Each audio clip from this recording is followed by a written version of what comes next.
Have you ever just sat on a bench, watching the waves crashing into the shore and retreating back out to sea? Have you noticed driftwood or shells being dragged back out, not knowing where they would end up next? Every morning I sit here, looking out into the ocean where the gray sky meets the dark water on the horizon. I wait to see one of them wash in with the tide, drifting up onto the hard-packed sand. As soon as I see them, I run from my position, grabbing them and dragging their limp bodies further up the beach, laying them to rest in the soft sand near the brush-filled dunes. That's when I set to work. It's a ritual I've performed since I was a child, being trained by my father, just like his father did for him. I look down at the naked body, always different. Sometimes a man, sometimes a woman, ranging from a younger adult to decrepit and old. Some have been thin, some obese. Once the drifter was missing a leg, making the ritual difficult to perform in its entirety. I make do, though. I lay them on their backs, feet facing land and head to the water, their arms stretched out to their sides in a crucifix position. I know I have to work quickly before they wake up. I've never had the misfortune of seeing it before, but I've been told stories of what happens if they wake before the ritual is complete. The entire island could be erased in the blink of an eye. Generations of work, my bloodline, all for naught. I'm getting distracted. Sorry. The ritual. While in the crucifix position, I start the runes. Beginning with each hand and foot, I carve the same sequence going inward towards the body, from the tips of the fingers and toes, moving counterclockwise from the left hand to the feet, and finishing with the right hand.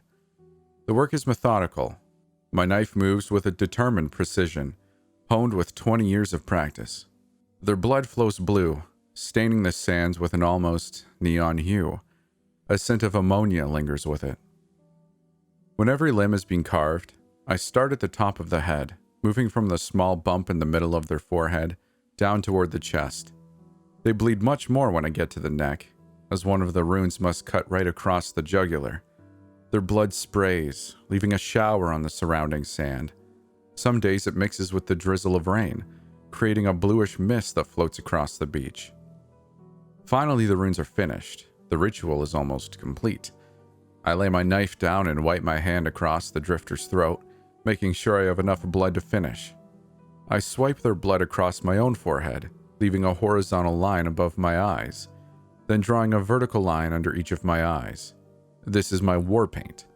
I alone stand against these terrors, protecting my island community, and by extension, the world. The preparations are done.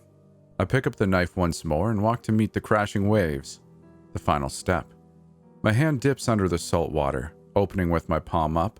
The waves crash in, and as soon as they begin to be pulled back to the sea, I swipe the knife across, letting my own blood flow freely and mix with the water.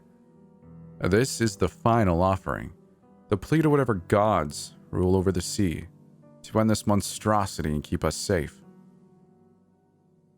The salt water stings as I bring my hand back up, the cold air adding to the pain. My feet slide across the sand as I walk back to the drifter, lifting the knife still dripping with the mix of my blood and salt water. I plunge it into the middle of the drifter's chest, into the diaphragm. The same reaction every time. Their eyes snap open, a final, desperate gasp for air. All in vain. I've severed the muscle that allows them to draw breath. They slowly drown as whatever blood is left in them fills their lungs, screaming curses in a language I don't understand. When the ritual is done and the last spasms go through their bodies, I grab a can of gasoline and the herbs I keep in a small shack on the beach. I douse the body, setting it alight, and throwing the herbs on top. Like sage for cleansing spirits, the bundle of lavender and catnip smolders, sending wisps of their scent through the air. With this, the drifter is cleansed, and the island safe once more. I head back to the village, taking the beaten path carved into the brush by the generations before me. I exchange nice pleasantries with others as I pass by. They thank me for what I do, protecting us from the drifters. I simply nod, telling them it's my duty, nothing more. I make my way to the village square, heading into the courthouse at the other end. Briggs, our mayor, is waiting for my daily report. He looks up from the papers he's signing as I walk into the room. "Raleigh, how are you today? Any happenings at the shore?" He shuffles the papers aside and leans back in his seat, motioning to the chair across from him. I sit down in the stiff leather chair, hearing it squeak under me. "There was one older male. They're coming more often these days. This is the third this week. When I started 20 years ago, we got one every 2 weeks or so. Should we be worried, sir?" His brow furrowed with worry. He was an older man, at least 60. He lived on the mainland for a while before coming back to the island in his younger years. World-weary and in disbelief at what we had to worry about compared to the outside world. They knew nothing of the drifters, the dangers they posed to our world, the heretic god they served. "Well, we certainly need to keep an eye on it. The records show that more show up preceding times of trouble. The earliest we have on record preceded the Black Plague. They were at an average of 2 drifters per day, with the highest number being 5 washing up at once. Your post was manned by 5 watchers around the clock, making sure none went uncleansed. We must be vigilant. Make sure this doesn't become a problem like then." "Do you think there could be something terrible on the horizon?" I asked. I was the only one trained in the ritual. My father had me to help when he was his age, and his father and brothers before him, but I was alone. I had taken no wife, had no children, and my only brother was killed as a child. If they began washing up more often, I was the only defense. As of yet, there's no way to tell. We simply must pay attention, find someone from the village that shows promise, take them to be trained. You may need help." He answered, waving me off. I got up to walk out. "Raleigh?" I turned back, giving him a questioning look. He dug around in his desk drawer before withdrawing a long, thin blade in a black scabbard. He pulled the blade out of the sheath by a few inches, showing me a startlingly pristine edge with the runes I used inscribed on it. He sheathed it again and handed it over to me. "This has been handed down from elder to elder. If the time comes when there are too many, use this. It allows the ritual to be bypassed." I bowed and thanked him as I took the saber. In all my research and learning about my position, I had never heard of this. We had always been told the ritual was the only way. I headed out and back to my house, lost in thought as I walked. I was shaken from my daydreaming by screaming coming from down the path, the direction of the shore. "Raleigh! Raleigh!" Val, one of the village teenagers. She was shouting for me in a panicked voice, fear rising to overtake any other emotion. "Quick! You have to go to the shore!" "What's going on?" I stopped her as she ran up, panting for breath. She leaned over and grabbed her knees, gasping. "Another one! A drifter! Some of the kids were playing in the water and it washed up," she wheezed. Shit. I didn't even wait for her to finish. When she said drifter, I took off, sprinting with all the energy I had. They never washed up past noon, rarely ever after daybreak even. 2 in one day? This is bad. If one wakes up while I'm not there, ruin would follow. Thankfully, it wasn't too far to the shore. As I passed over the dunes, I saw the children gathered around it. The drifter this time appeared to be a woman, old and covered in wrinkles. One of the children had a stick of driftwood they were using to poke at it, nudging it as the waves lapped around. "Stop!" I shouted, waving my arms as the children continued poking. They looked toward me, a quizzical glint in their eyes. "Get the hell away from it!" It happened in slow motion. The drifter's eyes opened. Their unearthly green hue, like emeralds reflecting a blue sea, shine through the haze. I saw the sharp teeth bare themselves and the hands reach for the nearest child. Long claws tore skin and red blood mixed with ocean spray. I heard the boy scream in pain, before turning to a low gurgle as blood filled his throat instead. I wasn't thinking. Instinct took over and I drew the blade I had just been given. The runes reflected the gray sky, the sharp edge of the blade shining like the sea. I jumped at the drifter and plunged the blade between its neck and shoulder, stabbing downward through the chest and into the gut. It let out a high screech and the wind around picked up, intense howling echoing the drifter's cry. The ocean churned in response, sea foam churning into madness where calm, small waves were before. "Die!" I screamed. I plunged my hand down into the wound, covering it in blood and painting my face with it. I withdrew the sword, quickly slicing my palm and dipping it into an incoming wave. The drifter screamed again. Clouds moved in, erasing any light that was left. The weather turned from a gray morning to a small hurricane in moments. I knew this had to end quickly. In one deft movement, I stabbed upward, bringing the blade out of the water and impaling the creature right in target.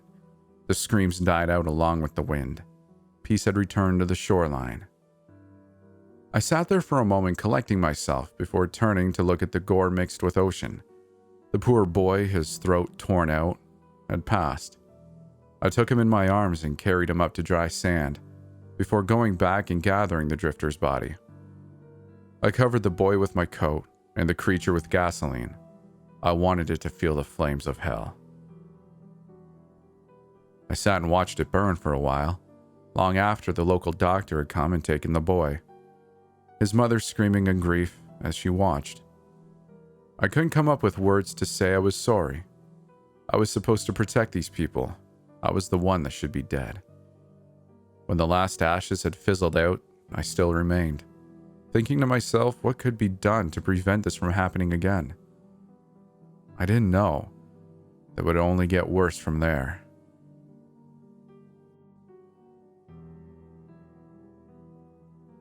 There were 2 more this morning. I was waiting, watching the sea thrash and roll. I'm not sure when I drifted off. The same nightmare that kept me up the night before covered me again, leaving me in fits. I saw the boy's corpse lying in the waves, blood being pulled out with the sea foam. Suddenly the clouds started rolling in, wind whipping up sand and spray. I saw lightning flash down the shoreline and felt the thunder boom in my chest immediately after. Something was coming. The waves grew taller, with each one that crashed to the shore. When I looked closer, I saw that it wasn't just water hitting the shore. Drifters, hundreds of them, all tangled into each other in the waves, piling on top of each other as they hit the shore. Levees made of bodies started to block the waves. And suddenly the sky opened above me. The wind stopped, the ocean calmed.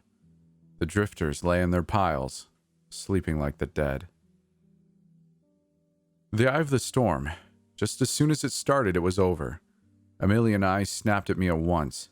Their screams layered each other, creating an unholy chorus as they awoke and began flooding inland. Right before the flood, I caught a glimpse of the horizon, gray clouds mired above rolling waves. Through the rain and wind, I could see something moving against the sky, wading through the depths of the water towards my home. I had seen pictures of skyscrapers, and this dwarfed them. Just as it began to become clear through the sheets of rain, a bolt of lightning struck in front of it. I woke with a start, jumping from the sand and looking in the direction it had been. The flood was gone. The day was gray, but still, just a dream. I shook the sleep from my eyes and resumed my vigil.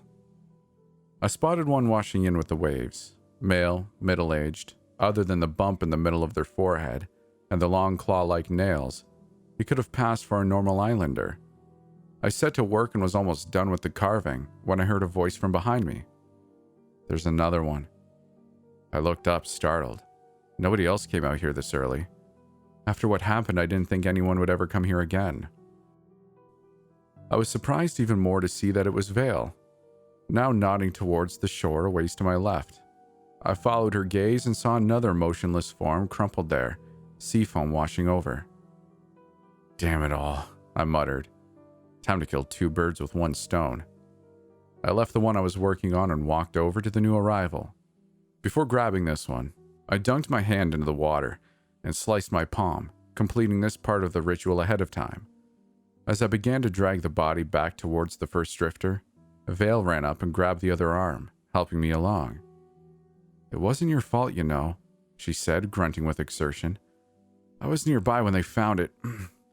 I should have told them to get away before I came to get you. I didn't even think they would do something like that. Don't blame yourself, I replied, letting go of the new drifter and kneeling down next to the first. I took out my knife and plunged it into the diaphragm. The piercing scream began, then died out quickly. The new drifter didn't stir. If they're showing up more often, then you're going to need help, she said again, still watching as I doused the first one and struck a match. Teach me. I can handle it. I didn't answer her, but threw the match down and started carving the new drifter. Small sizzles could be heard as ocean spray and light rain hit the burning body. I could still feel Vale's eyes on me, intently watching my hands work the knife through skin, carving my legacy in a living canvas. When the runes were done, I beckoned for her to follow me to the water. She stood beside me as waves lapped over our feet. I looked out at the gray sky and rolling sea, remembering the moment my father brought me out here, how he had carved the runes, then walked me out to the water. Have you ever lost someone, Vale? I asked her. She seemed taken aback by the question at first, and looked down at the water as she pondered it. You knew my mother, she said. You know I lost her. You didn't know your mother. She died giving birth to you. Have you ever lost anyone you truly knew and loved? I shot back. Then, no, I guess I haven't. I sighed and unholstered my knife, turning toward her. If you take this on, you'll be losing someone you love. Maybe more than one. That's what we give up in order to protect the island. Are you prepared to take that on? She seemed scared. I couldn't really blame her. She saw the aftermath of what happened yesterday. She knew what we would be dealing with. But underneath the fear there was a desperation. Desperation to prove her strength and protect others. I am, she finally answered, after staring out at the forming waves. What do I have to do? You're not of my bloodline, but there are certain cases where others can be allowed in to take over. I looked down at my hand, the cut already clotted with blood. I swept the knife across to reopen it. Come, we have to go further out. When we were waist deep in the water, I handed her the knife. Cut your palm and hold it open, I said. She winced as the sharp edge of steel sliced her hand. The blood flowed quickly, dripping into the water and leaving a red cloud. I held my hand above hers, making a fist and squeezing, so a trickle of blood fell into her cut. I then opened my own palm, placing it flat on hers so our cuts aligned, and took her hand under the water. She drew a deep breath in through her teeth as the salt water hit open flesh, but composed herself quickly. I, Raleigh Karras, do hereby pass my bloodline onto Vale Jensen. Having no living children and having taken no life, I realize that any day my bloodline may die and our cleansing end. Vale has offered herself as a tribute to the ocean, pledging to protect the island and all inhabiting it from the drifters and the heretical gods they serve. Do you accept this duty, Vale? Yes, she replied. I motioned for her to walk further into the water, letting go of her hand. She looked at me asking, How far? Until the sea takes you, I replied. She nodded, walking further. About 10 meters out, she was completely engulfed, going under the water. She came up moments later, walking back to my position. Her usually wild, curly hair was now limp and soaked around her shoulders. She shined with a new purpose as she rejoined me.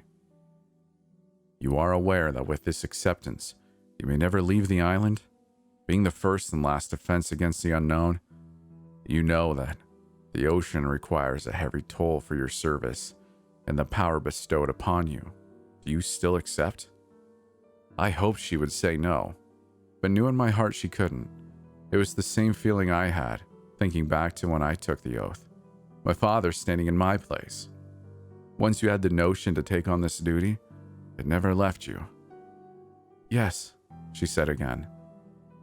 Vale Jensen, by my power and authority, being the last remaining of my bloodline, I surrender you to the sea. Today you are born anew in the salt and brine of the ocean. I withdrew my hand from the water, turning my fingers down so the mix of salt water and blood coated my fingertips. I drew the rune of rebirth on her face, a clockwise spiral ending in a smaller spiral, spinning counterclockwise from the center. The ever-flowing dichotomy of life and the sea. "I swear to serve you with my life," she replied, giving a small bow. "We'll start your training tomorrow," I told her. "For now, I will finish this ritual.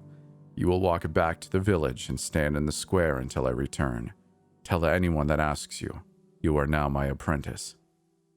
"Yes, sir," she said, walking back up the beach.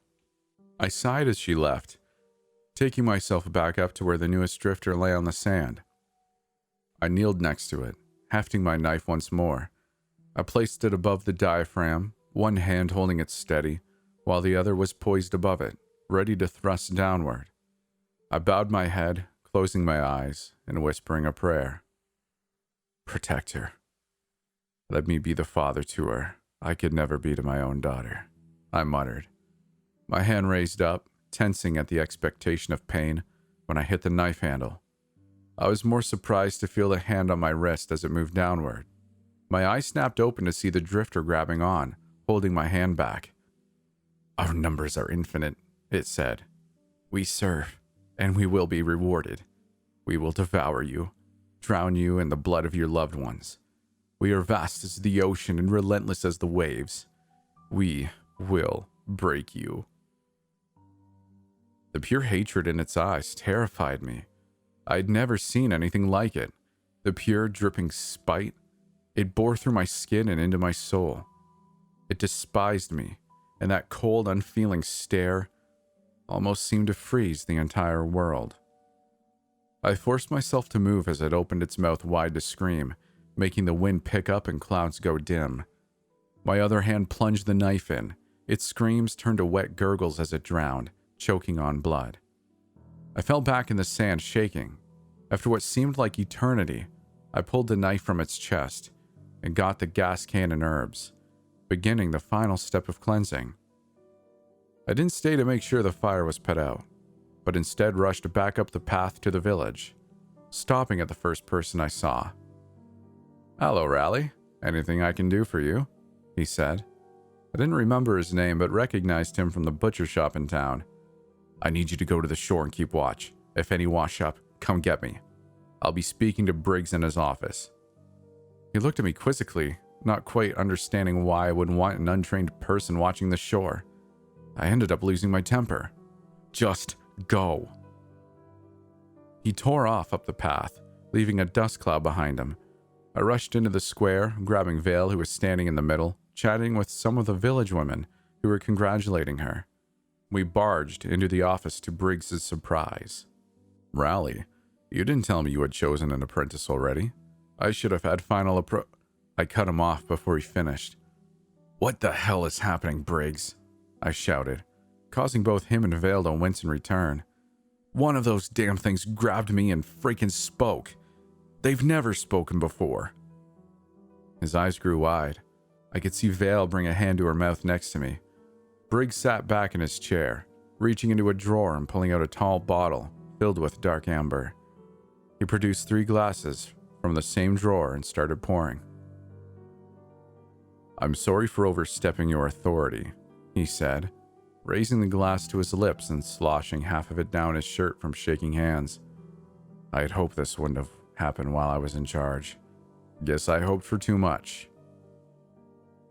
He drained his glass, then got up and walked over to a portrait on the wall, pulling the portrait up and setting it down on the floor. He revealed a safe behind it. He opened it and pulled out a large, leather-bound book, yellowed with age. The next item he revealed was an old flintlock pistol. "Everything you'll need to know is in there," he said, motioning to the book. "I'm sorry, but it's just too much." He raised the gun to his temple and cocked the hammer. I barely had time to grab Vale and avert her eyes when he pulled the trigger. Warm blood and sharp skull fragments sprayed over us.